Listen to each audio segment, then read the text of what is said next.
Now then, you lovely people, it's Mr. Roggett. We're just going through the main assignment for this year during the lovely pandemic, what we were in, to check on your knowledge of being able to set up and record a sound source, complete an overdub in the studio. So the first thing that we need to cover is we need to cover a little bit of studio health and safety, and my trusty sidekick will tell me what the 4 main risks are within the studio. Slipping over, tripping on wires, hearing, making sure the room's not too loud, electrical shocks, and lifting heavy equipment. Cool. If you remember, we've already done something on Canvas for this, which is tremendous. So the next thing that we need to do is we need to make sure that everything's set up prior to doing your video in the live room. Follow me.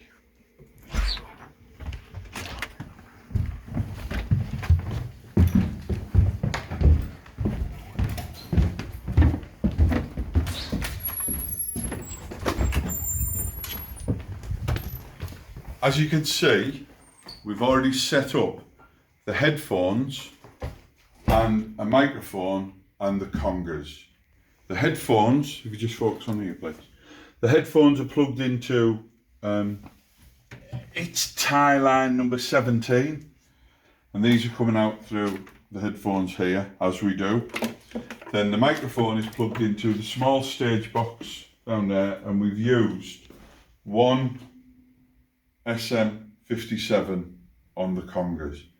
And what you're going to do is you're going to play along to a click track with the congas and then complete an overdub. How could we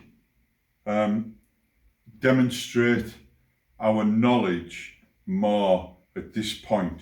So we've got one microphone. What could we do to improve this experiment?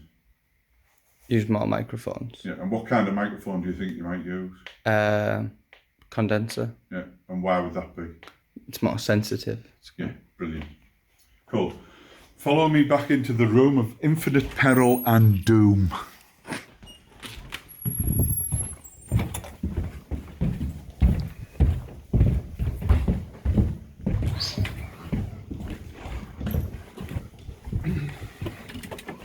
So the next thing we need to do is, you can see how I've already got Cubase set up, because I've done a quick check, I've done a line check, done a level check to make sure everything works prior to doing the video. So I'm just going to turn this off, so don't save, delete everything that was there. I'm going to open Cubase up. In this instance, I would like you to open Cubase from the off. So even before we get to Cubase, what I need to do is to find our folder for this year. So go on the data drive, 2020, 2021, go in a folder called Hog, because that's me.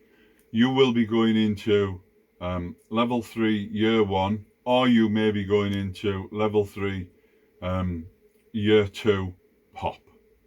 So in this room it says 03 level 3 pop, or 04 level 3 year 1, and that will be the tech one. However, I'm going into the folder called Hog because that's who I am.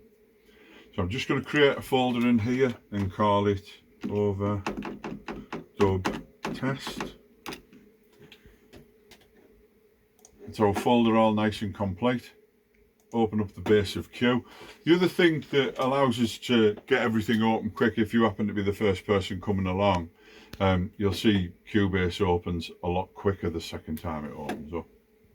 So prompt for project location, create empty.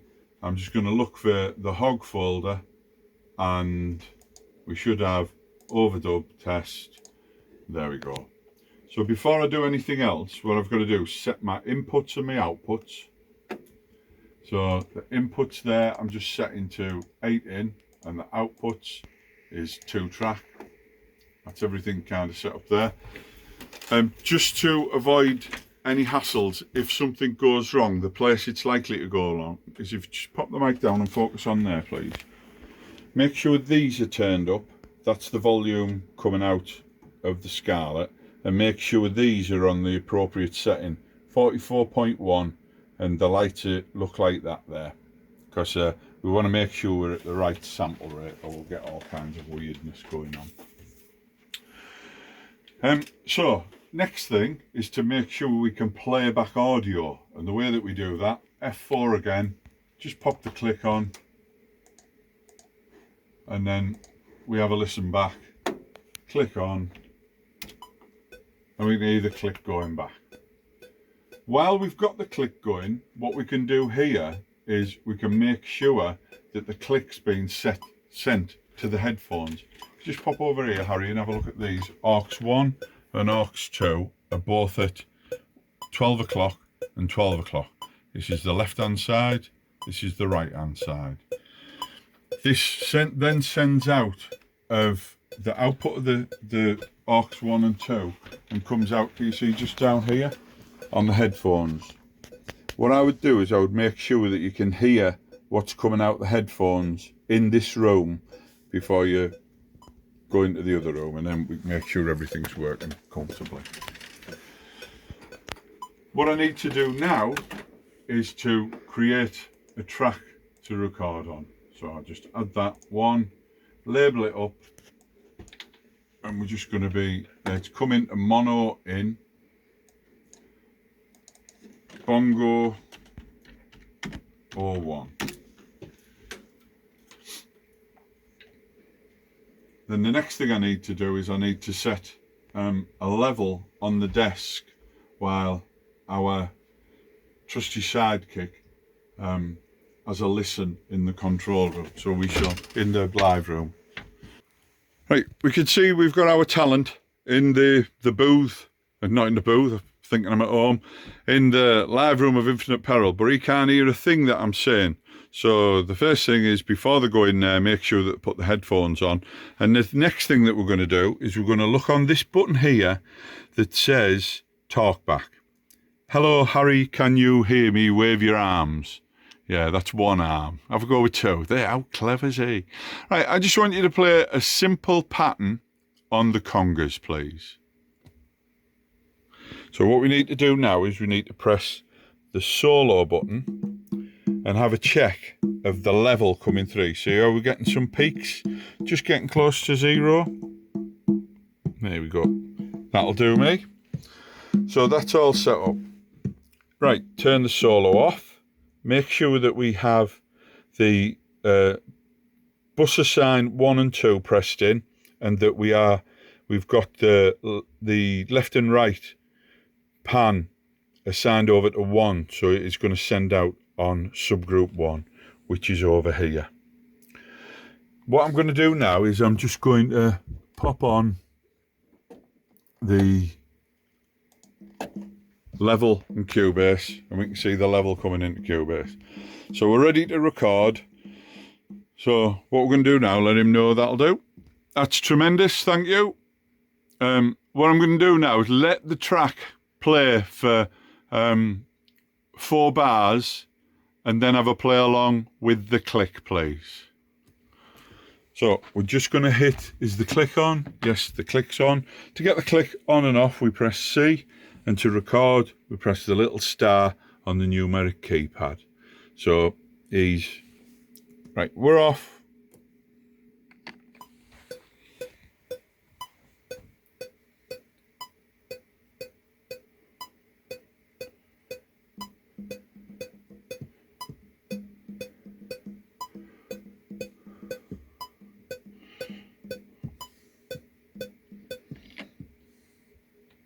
Right,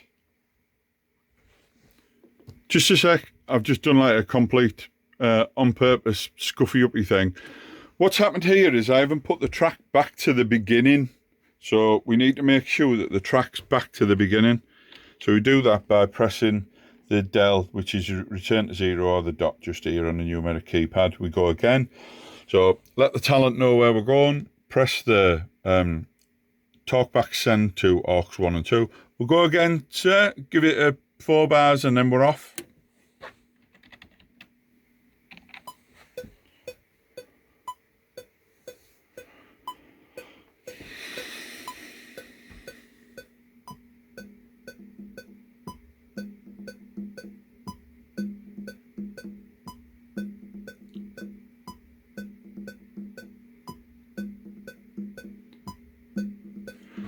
That's brilliant. That's enough for us. That's brilliant. That's enough for us. So what we're going to do now is a great little trick. We want to set another track up to do an overdub. And the quickest way to do this is just to drag that track down, pop that back, they'll go back to where you say, and then that's going to be bongo or 2.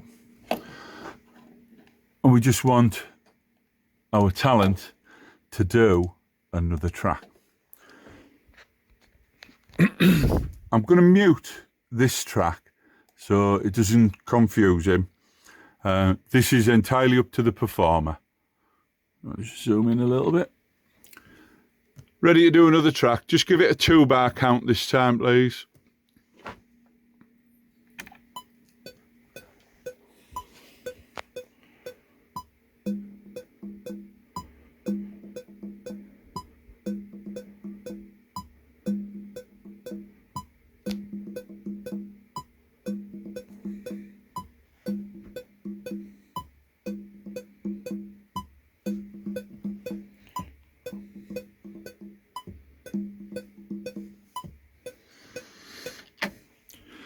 Pop back in here, please.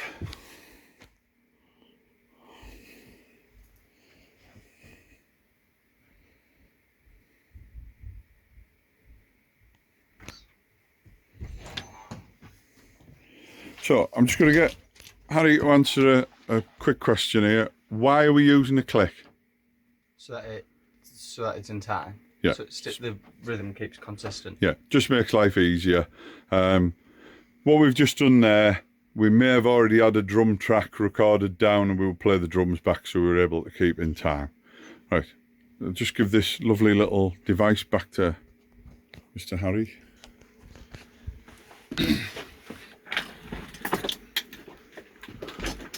Right, last thing to do is just have a little playback of the tracks. Now, there's something, the song itself, you can see when Harry counted in, he's come straight in after a couple of beats. It's like come in. The reason for that is I suspect we've got what we call a pre-roll on this. The pre-roll is this bit here. Can you just zoom in on that? Just around there. The pre-roll is there. And we had that on when we were recording. That's why we got a count in before the track started. And one of the things that you'll notice is if I go to the folder and I look at my folder here, the overdub test, see how there's already the backups in? Because the track's been backing up as we're recording, and there's our CPR saved. So that'll do that along for us, so we don't have to worry about the power going off or anything dying. So make sure that you've saved your project. Then finally, file, backup, and then just create another folder in there called hog backup. And what I'm going to do is I'm going to back the project up to here. Click that, make sure everything's clicked. So all we'll end up with is this that we've done, and that's it. Good, eh?